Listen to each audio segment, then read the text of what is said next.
गुरुजी कोई बहुत गलत कर रहा है, बहुत ज़्यादा गलतियां कर रहा है, गलत व्यवहार कर रहा है, लेकिन साथ साथ में बहुत पूजा पाठ करता है, तो उनका गलत सही हो जाता है क्या? क्यों होगा? कौन है पता है ऐसा? रावण। गलत भी करता है लेकिन त्रिपुंड भी लगाता है, गलत भी करता है लेकिन शंकर जी का अभिषेक भी करता है, गलत भी करता है लेकिन महादेव की नित्य स्तुति गाता है, बना बना करके वीणा लेकर के महादेव को रिझाता है, लेकिन सारी गलतियां करता है। महादेव की पूजा करने के बाद जैसे ही निकलता है मंदिर से, उसका अपराध, उसके क्रूरता शुरू हो जाती है। अगर नहीं तो जिसके साथ गलत हो रहा है उसे क्या करना चाहिए? प्लीज कथा में भाइयों को हाईलाइट करते हुए बताएं। बहुत बहुत आभार। देखो, मैं पुरुष हूं इसलिए नहीं बोल रहा हूं, आजकल माताओं को भी समझाने की जरूरत हो रही है। जो चल रहा है भारत में उसमें केवल भाई ही दोषी नहीं है, माताओं को भी समझाना पड़ेगा। लेकिन भैया भाई लोग, हमारी प्रार्थना, ये जरूर किसी बहन ने लिखा है और निश्चित ही जो लिखा है उससे एक बात पता चलती है कि आपके द्वारा इनको प्रताड़ना की जा रही है, दुर्व्यवहार किया जा रहा है, दूषित शब्दों का प्रयोग या फिर दूषित व्यवहार, हाथापाई आदि तक होती है, तभी ये लिख करके हमको दिया है। और उसके बाद आप पूजा पाठ भी करते हो, जगन्नाथपुरी भी जाते हो, महाप्रसाद भी पाते हो, तो आपकी पत्नी है या बहन है या जो भी हैं, उनको संशय हो रहा है कि ये पूजा भी करते हैं, हमारे साथ गलत व्यवहार भी करते हैं। तो रावण मत बनिए, मानव बन जाइए। क्यों? माताएं बहनों के साथ दुर्व्यवहार करने वाला व्यक्ति जब भगवान के सन्मुख जाता है तो ठाकुर जी पूरी योजना बनाते हैं कि इसका नाश तो मैं करूंगा। यत्र नार्यस्तु पूज्यन्ते रमन्ते तत्र देवता। जो नारी का सम्मान नहीं करता, जो नारी की पूजा नहीं करता, जो नारी को विशेषता नहीं देता, जो नारी के साथ दुर्व्यवहार करता है, ऐसे घर में राक्षस बालक जन्म लेते हैं। भगवान कभी नहीं आते उस परिवार में। लेकिन जिस घर में, जिस परिवार में नारियों का सम्मान है, माताओं का सम्मान है, उस घर में बालक नहीं जन्म लेते, भगवान स्वयं आते हैं कि मैं पुत्र बन के जाऊं। इसलिए मेरी प्रार्थना है, समस्त भाई लोग कृपा करके बेटियों के साथ, बहनों के साथ, पत्नियों के साथ, माताओं के साथ दुर्व्यवहार मत करो।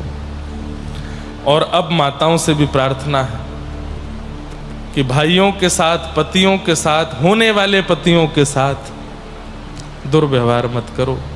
क्योंकि भाई तो दुर्व्यवहार कर रहे हैं, माताएं बहनें तो सीधे मार ही दे रही हैं। ये सब अच्छी बात नहीं है। कहां तक समझाएं? हम तो बस बोल ही सकते हैं कथा में, होना वही है जो आप लोग चाहोगे। और आप लोगों से नहीं कह रहे हैं, मतलब संसार में क्या चल रहा है पता नहीं है, कैसी स्थिति आने वाली है कोई समझ नहीं पा रहा है। कृपा करके इस पर ध्यान दें।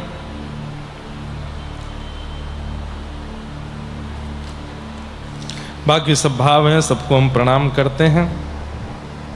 कल हम लोगों ने ठाकुर जी के रास बिहार का प्रसंग सुना। वुमेन एम्पावरमेंट तो आप जगन्नाथ महाप्रभु से सीखो। दोनों भैया अगल बगल साइड में खड़े हैं, लेकिन अपनी बहन को बीच में बैठा रखा है, बहन को विशेष रूप से सबके आगे किया। वुमेन एम्पावरमेंट तो आप महाप्रभु जगन्नाथ जी से सीखिए। द्रौपदी का चीरहरण हुआ तो महाभारत कर दी ठाकुर जी ने। एक नारी के सम्मान में महाभारत कर देते हैं। वुमेन एम्पावरमेंट तो आप जगन्नाथ जी से सीखिए। रावण हरण करके ले गया था सीता जी का, पूरी लंका को तहस नहस कर दिया, जला दिया और रावण का वध कर दिया। नारी का जितना सम्मान ये करते हैं, अगर इनका अर्चक, इनका साधक, इनको भजने वाला उतना नहीं करता तो सबसे ज्यादा कष्ट तो इन्हीं को होता है। इसलिए नारी का सम्मान करो। भगवान की बहुत बढ़िया कृति है माताएं बहनें, इनका बहुत सम्मान करो, इन्हें बहुत प्रेम प्रदान करो।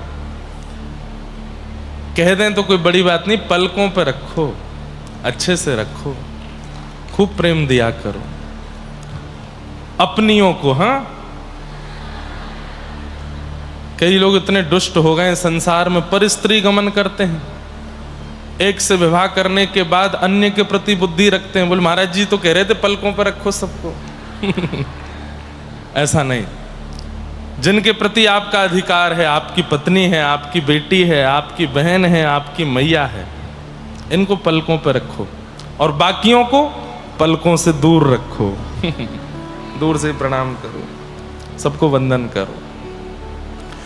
भाई लोग जितना अच्छा जीवन जी सकते हैं इस प्रकार से, आपको बताएं, व्रत नहीं कर पाओ चलेगा, जाप नहीं कर पाओ चलेगा, भजन नहीं कर पाओ चलेगा, मंदिर नहीं जा पाओ चलेगा, लेकिन आपके व्यवहार में ये है जो अभी हमने कहा, तो ठाकुर जी आपसे बहुत प्रसन्न है। बोल कोई बात नहीं, मंदिर नहीं आता चलेगा, नाम जप नहीं करता वो भी चलेगा, एकादशी नहीं कर पाता तब भी ठीक है, लेकिन तेरा व्यवहार इतना कुशल है, इतने भयावह है कलिकाल में, मुझे इससे बड़ी प्रसन्नता है। तू नारी का सम्मान करता है, मैं तुझसे बहुत प्रसन्न हूं। इसलिए शुद्ध हो जाइए, पवित्र हो जाइए। कल हम लोगों ने रास का प्रसंग सुना, भगवान ने रास विहार किया, तत्पश्चात अब हम कथा को थोड़ा जल्दी जल्दी आगे की ओर लेके चलेंगे। युगल गीत का प्रसंग आया, भगवान के व्रज से गमन की लीला। आज किसी ने मुझे प्रश्न करके कहा कि महाराज जी, ठाकुर जी ने ब्रजवासियों को इतना वियोग क्यों दिया? एक बात याद रखिएगा, ध्यान से सुनिएगा कि वियोग में प्रेम बढ़ता है। और रही बात, तो ठाकुर जी ब्रजवासियों के कण कण में है, मन में है, रोम रोम में है, हर स्थिति में है। केवल ब्रजवासियों के उस वियोग को ठाकुर जी अजर अमर करना चाहते थे, पूरे विश्व को बताने के लिए, इसलिए ठाकुर जी वियोग दे करके आए हैं। प्रसंग में विस्तार नहीं करूंगा वियोग का, हमको क्योंकि घर नहीं जाना या कहीं और कथा करने नहीं जाना, पूरी ही जाना है। और वैसे ही महाप्रभु जी बहुत वियोग में है, ये वियोग का ही स्वरूप है ठाकुर जी का, इसलिए वियोग का प्रसंग ज्यादा नहीं कहेंगे। अक्रूर जी महाराज वृंदावन आए और ठाकुर जी और बलराम जी को लेकर के, हाँ एक प्रश्न और था कि महाराज जी ठाकुर जी व्रत से गए, रोहिणी मैया को लेकर के गए, यशोदा जी को लेकर क्यों नहीं गए? गोपियों को साथ लेकर के क्यों नहीं गए? श्री राधा रानी को साथ लेकर के क्यों नहीं गए? अब ये बात सुनकर के पता नहीं आपको कैसा लगेगा, लेकिन एक बात बहुत वास्तविक है। कल हम गोपी गीत गा रहे थे, गोपी गीत के प्रथम श्लोक में लिखा है, जयति तेधिकम जन्मना व्रजः।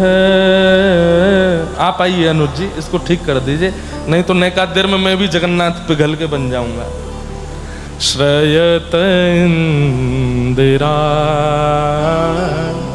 सस्वदत्र ही। गर्मी तो आप लोगों को भी लग रही है ना, लेकिन आपका काम सुनने का, हमारा सुनाने का, हमारा ठीक रहना ज्यादा जरूरी है ना। सुन तो शांत रह के सुना जा सकता है, लेकिन अगर सुनाने वाला ही विचलित हो जाए तो। इधर आ रही है, इधर करो, गुरुदत्त जी का काम है, लेकिन आप कर दो। हवा आ किससे रही है? इधर आ रही है, हाँ इसको ठीक करो, इसको।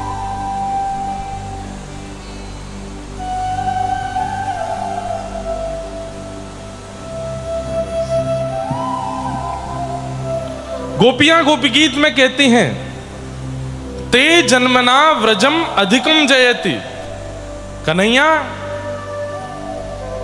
तुम हमसे दूर चले जाओ, लेकिन हमारा कोई दोष नहीं है, अपराध नहीं है, कृपा करके पुनः वापस आ जाओ। लेकिन आना इस व्रजमंडल में ही, व्रज से बाहर यदि आप चले गए तो क्षमा करना, हम व्रज को छोड़ के नहीं आएंगे, क्योंकि व्रज हमें तुमसे भी ज्यादा प्रिय है, व्रज हमको तुम्हारे से भी ज्यादा प्रिय है। जैसे प्रेम का एक स्वरूप है, सब लोग इधर देखो, ध्यान से सुनना। कई बार प्रेमी दूर चला जाता है, जैसे बालक विदेश पढ़ने चला जाए, पति कहीं कार्य के लिए लंबे समय के लिए दूर चला जाए, तो उसकी माँ, उसकी बहन या उसकी पत्नी या फिर कोई भी प्रेम करने वाले, वो क्या कहते हैं, आप तो हमसे दूर जा रहे हो, अपनी कोई वस्तु हमको दे के चले जाओ, उससे हम तुमको याद करते रहेंगे। व्रजवासियों का ऐसा कहना है कि संपूर्ण व्रजमंडल जो है ये श्री ठाकुर जी के चरणों से आच्छादित हो गया है, ये श्री ठाकुर जी के चरणों से पवित्र हो गया है। ठाकुर जी भले ही व्रज से चले जाएं, लेकिन हम इस व्रज को छोड़ के नहीं जाएंगे। क्यों? श्री कृष्ण के चरण हैं इस व्रज में, श्री कृष्ण का स्पर्श है इस व्रज को। वे चले जाएं लेकिन हम इस व्रज के सहारे जीवित रह लेंगे। इसलिए कोई व्रजवासी व्रज को छोड़ के नहीं गया है। मतलब सोचिए, कृष्ण के बगैर रह लेंगे लेकिन वृंदावन के बगैर नहीं रह पाएंगे, वृंदावन को छोड़ के नहीं जा पाएंगे। इसलिए यशोदा मैया, राधा रानी और सब ब्रजवासी ठाकुर जी के साथ नहीं गए। कितना दूर है मथुरा? 6 किलोमीटर है बस वृंदावन से। लेकिन कोई भी ब्रजवासी मथुरा तक नहीं गया। हम वृंदावन छोड़ के नहीं जाएंगे, इतना प्रिय है सबको वृंदावन। इसलिए कोई भी ब्रजवासी ठाकुर जी के साथ गया नहीं। ऐसा नहीं कि ठाकुर जी लेके नहीं गए, ठाकुर जी तो चाहते हैं कि चलो, लेकिन ब्रजवासी गए नहीं।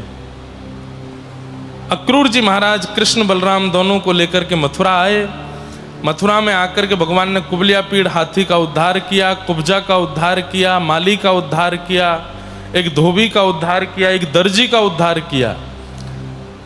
तत्पश्चात भगवान रणभूमि में प्रवेश करते हैं, बड़े बड़े मल्लों के साथ युद्ध करके सबको नष्ट कर देते हैं। कितने साल के हैं ठाकुर जी? 11 वर्ष 56 दिन। और 11 वर्ष 56 दिन के ठाकुर जी ने बड़े बड़े मल्लों को नष्ट करके 50 सिड्डी ऊपर बैठे हुए महाराज कंस के केश पकड़ के दोनों भुजाओं से उठा करके नीचे पटक दिया और उनका वध कर दिया। बोलो कंस मर्दन भगवान की। कंस वध भगवान ने किया। कारागृह में बंदी के रूप में विराजमान अपनी मां देवकी को मुक्त किया, उनको हृदय से लगाया। मैया ने या तो लाला को 1 दिन का देखा था या 11 वर्ष 56 दिन का देखा है। मैया को हृदय से लगा करके अपने नाना उग्रसेन को भगवान ने मथुरा का राजा बनाया, कंस के पिताजी को। और वसुदेव जी से आज्ञा ली कि मुझे अब गुरुकुल पढ़ने की आज्ञा दीजिए। और वसुदेव जी से आज्ञा लेकर के भगवान सांदीपनि उपाध्याय जी के यहां पढ़ने के लिए गए। कहां? उज्जैन, अवंतिका। उज्जैन में भगवान ने अध्ययन किया और वहीं भगवान को अपने परम सखा मिले जिनका नाम था सुदामा। ठाकुर जी ने उज्जैन में सांदीपनि गुरुकुल में आकर के अध्ययन किया। अध्ययन करने के उपरांत पुनः लौट करके भगवान द्वारिका गए। अब भगवान राजकुमार हो गए। ठाकुर जी की अवस्था कितनी हो गई? 16 वर्ष। अच्छा, एक बात ध्यान से सुनिए, श्री कृष्ण सदैव 16 वर्ष के ही रहते हैं। भगवान का जो वपु है, जो तन है, वो भले ही 150, 200, 5000, 2500, 2 लाख, करोड़ वर्ष का हो जाता है, लेकिन ठाकुर जी देखने में 16 वर्ष के ही लगते हैं। भागवत जी में द्वारिका लीला का वर्णन आता है। भगवान 16 वर्ष के, भगवान का पुत्र प्रद्युम्न 50 वर्ष का, भगवान का पौत्र अनिरुद्ध 25 वर्ष का, और दादाजी भगवान 16 वर्ष के। मतलब परपौत्र है 26 वर्ष का, पुत्र है 50 वर्ष का, और परदादाजी ठाकुर जी हैं 16 वर्ष के। भगवान को कभी रेशे नहीं आते।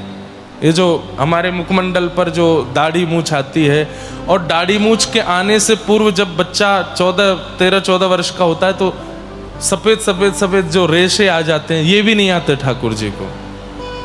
कई लोग कहेंगे खाटू श्याम भगवान की दाढ़ी मूछ कैसे है फिर, और उसके पीछे कथा स्कंद पुराण में है।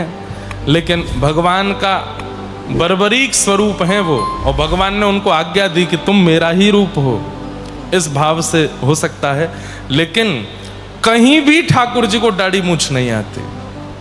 ठाकुर जी सदैव युवान रहते हैं, ठाकुर जी सदैव 16 वर्ष के बालक की तरह ही रहते हैं। अच्छा, इसके पीछे कारण क्या है?